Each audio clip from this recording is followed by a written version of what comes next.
प्रिय विद्यार्थियों, सुप्रभात। आपने पद परिचय के 2 पार्ट पढ़ लिए हैं।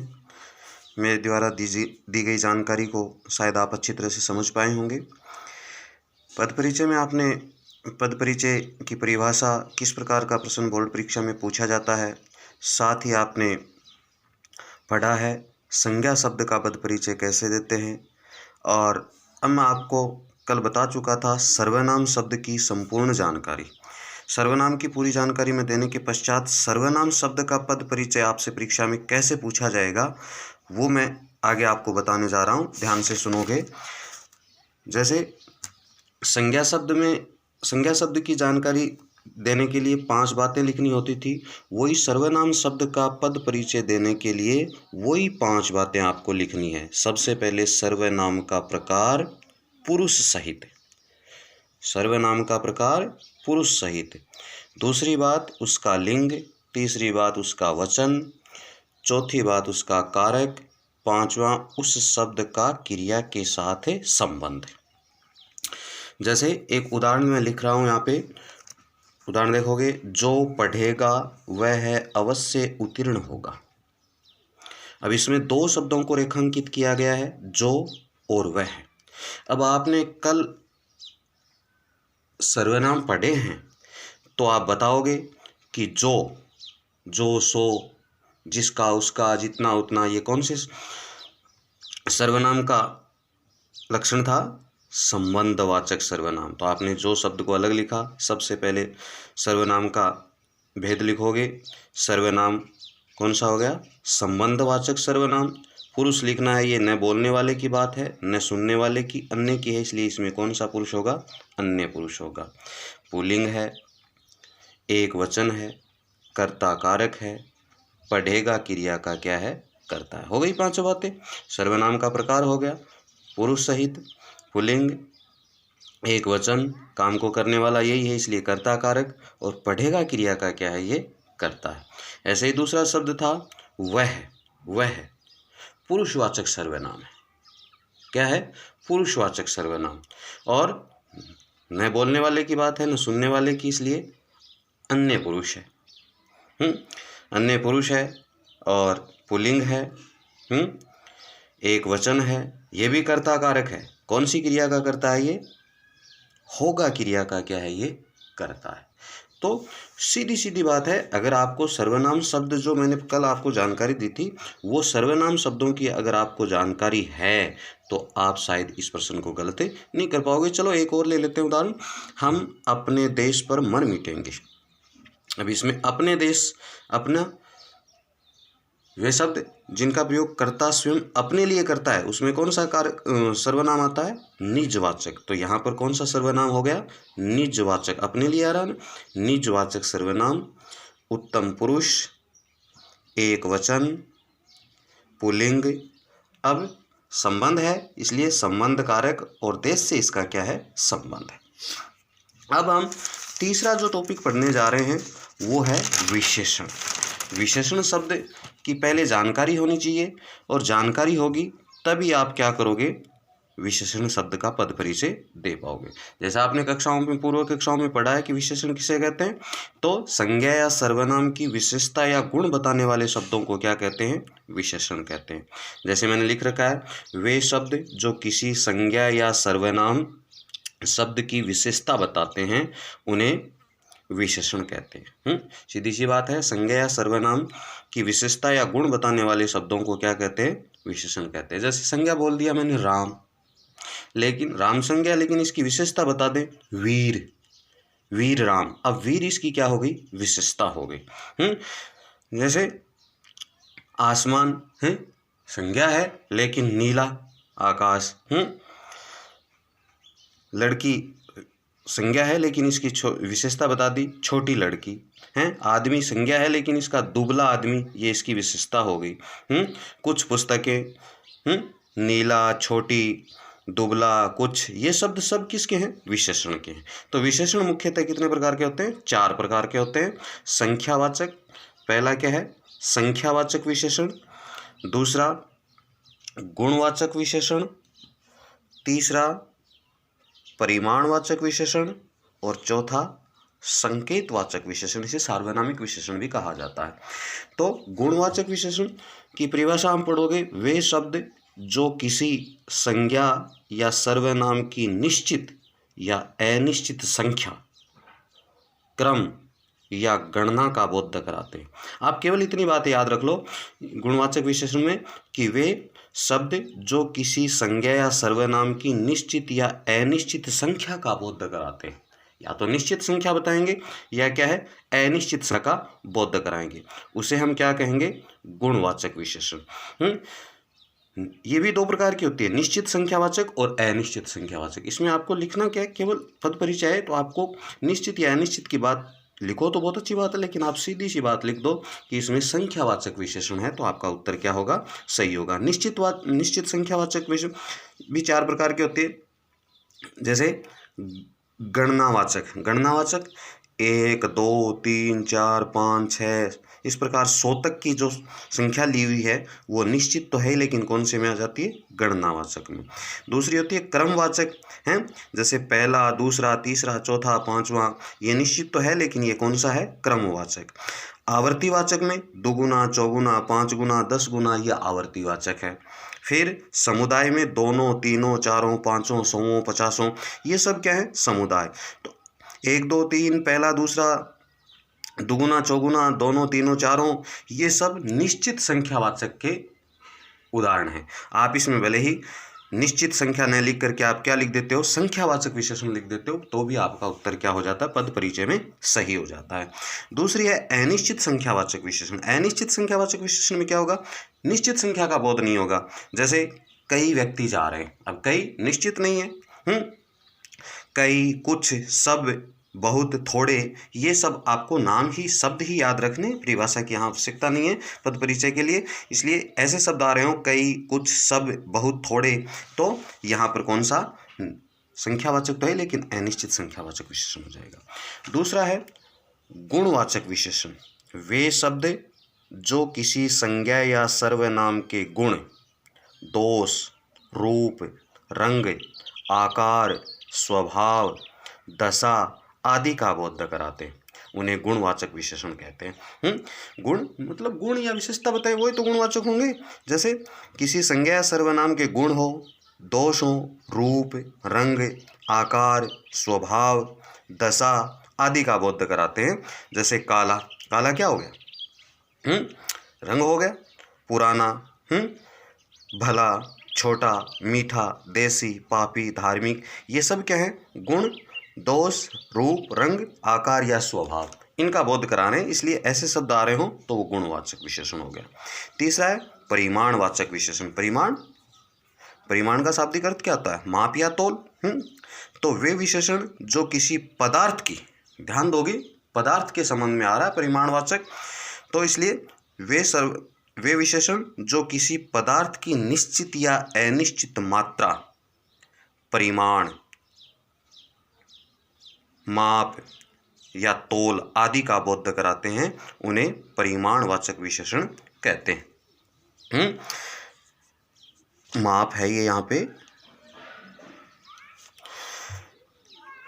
वे विशेषण जो किसी पदार्थ की ठोस में आ जाए तब तो आप संख्यावाचक विशेषण लिखोगे, अगर द्रव्य में आ रहा है यानी पदार्थ में आ रहा है तब आप परिमाणवाचक विशेषण लिखोगे। ये ध्यान रखना आपको कि कोई भी मतलब पदार्थ को छोड़ करके कोई भी ठोस चीज़ों की किलो, 2 किलो हैं इस प्रकार से आ रहा हो तो 1 2 3 या 10 15 20 हैं, तो ऐसे में तो आप संख्यावाचक लिखोगे। लेकिन पदार्थ कौन से जानते हो, जैसे दूध है, तेल है, घी है, इस प्रकार की बातें आ रही हो तो उनके लिए आपको परिमाणवाचक हैं। वे विशेषण जो किसी पदार्थ की निश्चित या अनिश्चित मात्रा, परिमाण, माप या तोल आदि का बोध कराते हैं, उन्हें परिमाणवाचक विशेषण कहते हैं।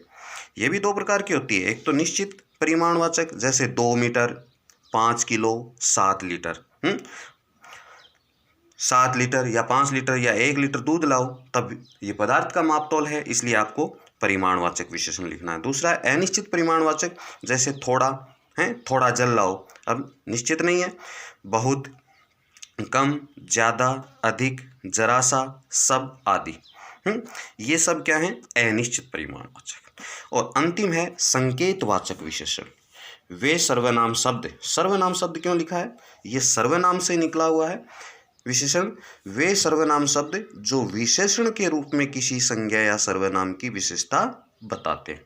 वे सर्वनाम शब्द जो विशेषण के रूप में किसी संज्ञा या सर्वनाम की विशेषता बताते हैं उन्हें संकेतवाचक या सार्वनामिक विशेषण कहते हैं। विशेषण के रूप में सर्वनाम शब्द है, जैसे इस शब्द क्या है? मैं ये कहूँ, जैसे ये एक पेन है, मैं ये कहूँ इस पेन को मत फेंको। अब पेन संज्ञा है, लेकिन इस शब्द जुड़ते ही ये सर्वनाम तो है, लेकिन अब पेन की क्या बन गई? इस शब्द विशेषता बन गई है। जैसे यहाँ पर लिख रखा है इस गेंद को मत फेंको। अब गेंद संज्ञा है, इस सर्वनाम है, लेकिन अब इस शब्द यहाँ पर गेंद की क्या बन गई है? विशेषता बन गई है। और यही बात यहाँ विशेषण में कही गई है कि वे सर्वनाम शब्द जो विशेषण के रूप में किसी संज्ञा या सर्वनाम की विशेषता बताते हैं उन्हें संकेतवाचक विशेषण कहते हैं। ऐसे में जैसे इस, उस, हैं, कौन, ये सब नहीं, वह है, ये ऐसे जो शब्द हैं वो किस में आएंगे? संकेतवाचक विशेषण में आएंगे। तो विशेषण शब्द का जब पद परिचय आप दोगे तब आपको अवस्था भी बतलानी होगी, जिसको आप अंग्रेजी में डिग्री के नाम से पढ़ते हो। मैं सामान्य सी जानकारी अवस्था के विषय में दे देता हूँ कि हिंदी में 3 अवस्थाएं होती है। मूलावस्था, विशेषण अवस्था कहते हैं किसे? हैं, विशेषण की जो तुलनात्मक स्थिति होती है उसको अवस्था कहते हैं, यानी तुलना की जा रही हो विशेषण के रूप में तो उसको क्या कहते हैं? अवस्था कहते हैं। तुलना है कोई भी एक, तो एक सामान्य सी स्थिति का बोध हो रहा हो, एक उससे थोड़ी सी बढ़ करके एक श्रेष्ठतम, जैसे हम लिखे श्रेष्ठ, श्रेष्ठतर, श्रेष्ठतम, ये 3 शब्द हो गए। तो श्रेष्ठ सामान्य स्थिति है, श्रेष्ठतर उससे थोड़ी बढ़ करके अच्छी स्थिति है, और श्रेष्ठतम सबसे क्या है? अच्छी है। ये तुलना जो की जा रही है विशेषण की वो क्या कहलाती है? अवस्था कहलाती है। तो विशेषण की तुलनात्मक जो स्थिति होती है उसको क्या कहते हैं? अवस्था कहते हैं। और ये 3 प्रकार की होती है। मूलावस्था, जिसमें किसी संज्ञा या सर्वनाम की सामान्य स्थिति का बोध होता है, सामान्य सी स्थिति का, संज्ञा या सर्वनाम की सामान्य स्थिति का बोध होता है। जैसे रहीम अच्छा लड़का है, मोहन अच्छा लड़का है, सीता अच्छी लड़की है। इसमें क्या है? केवल और सामान्य स्थिति का क्या किया गया है? बोध किया गया है। सामान्य स्थिति यानी उसको न तो सबसे अच्छा बताया गया है, केवल सामान्य सी बात है कि वो एक क्या है? अच्छा लड़का है। तो सामान्य स्थिति, संज्ञा या सर्वनाम की सामान्य स्थिति का बोध हो रहा हो, वहाँ पर तो क्या होगा? मूलावस्था। दूसरी है उत्तरावस्था, इसमें 2 संज्ञा या सर्वनाम की तुलना की जाती है। ध्यान दोगे, मूलावस्था में सामान्य स्थिति है, इसमें 2 संज्ञा सर्वनाम की क्या की जाती है? तुलना की जाती है। जैसे अशोक रहीम से अच्छा है। अशोक और रहीम 2 संज्ञा है, दोनों की क्या की गई है? यहाँ पर तुलना की गई है। अशोक रहीम से अच्छा है, यानी सामान्य स्थिति का बोध न होकर के 2 की यहाँ पर क्या की गई है? तुलना की गई है। जैसे प्रशांत अभिषेक से श्रेष्ठतर है, ये 2 संज्ञाओं की क्या की गई है? यहाँ पर तुलना की गई है। और तीसरी है उत्तमावस्था, जिसमें 2 से अधिक संज्ञा या सर्वनामों की तुलना करके एक को सबसे अच्छा या बुरा बतलाया जाता है, वहाँ उत्तमावस्था होती है। ध्यान दोगे, जिसमें मूलावस्था में क्या होता है? संज्ञा या सर्वनाम की सामान्य स्थिति का बोध होता है। उत्तरावस्था में क्या होता है? 2 संज्ञा या सर्वनाम की तुलना की जाती है। और उत्तमावस्था में क्या होगा? 2 से अधिक संज्ञा या सर्वनाम की तुलना करके किसी एक को अच्छा या बुरा बतलाया जाता है, वहाँ पर क्या होगी? उत्तरावस्था। जैसे अकबर सबसे अच्छा है, सबसे अच्छा यानी 2 से अधिक हो गई। या रजिया कक्षा में श्रेष्ठतम छात्रा है, रजिया कक्षा में श्रेष्ठतम छात्रा है, यानी कक्षा में 2 से तो अधिक बच्चे होंगे, तो 2 या 2 से अधिक संज्ञा या सर्वनाम की तुलना करके किसी एक को भला या बुरा बतलाया जाता है, वहाँ पर क्या होगी? उत्तमावस्था। सामान्य स्थिति का बोध होगा, वहाँ मूलावस्था। 2 संज्ञा या सर्वनाम की तुलना की जाएगी, वहाँ पर उत्तरावस्था। और 2 या 2 से अधिक संज्ञा या सर्वनामों की तुलना करके किसी एक को भला या बुरा बतलाया जाता है, वहाँ पर क्या होगा? उत्तमावस्था होगी। तो ये विशेषण की, अब विशेषण का हम उदाहरण लें तो विशेषण शब्द का पद परिचय देते समय भी आपको 5 बातें लिखनी है। वो कौन कौन सी? विशेषण का प्रकार, अवस्था, लिंग, वचन, विशेष्य व उसके संबंध। इसमें आपको कारक नहीं लिखना है, ये बात ध्यान देनी है। विशेषण का कारक की जगह आपको अवस्था वाला बिंदु आ गया। विशेषण का प्रकार, अवस्था, लिंग, वचन, विशेष्य व उससे उसके संबंध। जैसे एक छोटा सा उदाहरण लिखूं मैं, वीर राम ने सब राक्षसों का वध कर दिया। अब इसमें वीर राम ने सब राक्षसों का वध कर दिया, इसमें वीर और सब शब्द को मैंने यहाँ पर रेखांकित किया है। तो राम संज्ञा है, वीर उसकी क्या हो गई? विशेषता। और कौन सी विशेषता होगी? गुणवाचक क्या है? ये विशेषण है। सामान्य स्थिति का बोध है, इसलिए मूलावस्था है, पुल्लिंग है, एक वचन है। और राम विशेष्य की विशेषता का क्या करवाता है? ये राम विशेष्य की विशेषता या गुणों का क्या करवाता है? बोध। अब सब निश्चित तो नहीं है, 100 राक्षसों का या 200 राक्षसों का, ये तो है नहीं, इसलिए निश्चित तो नहीं है, अनिश्चित संख्यावाचक है। लेकिन कोई बात नहीं, निश्चित और अनिश्चित की आपको बात नहीं लिखनी है। मैंने पहले बता दिया था कि मूल भेद लिख दो आप, और मूल भेद है इसमें कौन सा? सब में संख्यावाचक विशेषण हो गया। वही मूलावस्था है, पुल्लिंग है, बहुवचन है, राक्षसों विशेष्य की विशेषता का क्या करवाता है? ये बोध कराता है। फिर ऐसा ही एक उदाहरण और ले लें, जैसे श्रेष्ठ पुरुष इन बातों पर कम ध्यान देते हैं। 3 बातें हैं, श्रेष्ठ, इन और कम। अब श्रेष्ठ पुरुष की विशेषता है, इसलिए गुणवाचक क्या हो गया? ये विशेषण हो गया। वही मूलावस्था है, पुल्लिंग है, बहुवचन है, पुरुष विशेष्य का विशेषण है।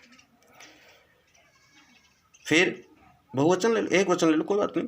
हाँ, इन अब संकेतवाचक है, ये सार्वनामिक, यानी बातों की क्या बता रहा है? ये विशेषता बन गई इन। वैसे सर्वनाम शब्द है, इसलिए सार्वनामिक या संकेतवाचक विशेषण है। वही मूलावस्था है, पुल्लिंग है, स्त्रीलिंग है, वही मूलावस्था है, स्त्रीलिंग है, और बहुवचन है, और बातों विशेष्य का क्या है? ये विशेषण है।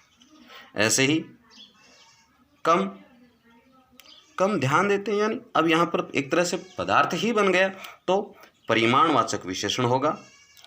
वही मूलावस्था होगी, एक वचन होगा, पुल्लिंग है, और ध्यान विशेष्य का क्या है? विशेषण है। तो ये संज्ञा, सर्वनाम, विशेषण, 3 शब्दों का पद परिचय देने का मैंने आपको तरीका बताया है। शर्त यह है कि संज्ञा, सर्वनाम और विशेषण, इन तीनों बातों की पहले आपको क्या होनी चाहिए? जानकारी होनी चाहिए। जानकारी होगी तब ही आप पद परिचय का प्रश्न कर पाओगे, भले ही वो किसी भी प्रकार का प्रश्न आपसे पूछा गया हो। इसलिए मैं अपेक्षा करता हूं कि आप इन सब बातों पर ध्यान दोगे। अब बच गए पद परिचय के 2 टॉपिक, एक तो बच गया क्रिया का और एक अव्यय का, जो मैं आगामी भाग में आपको बताऊंगा। धन्यवाद।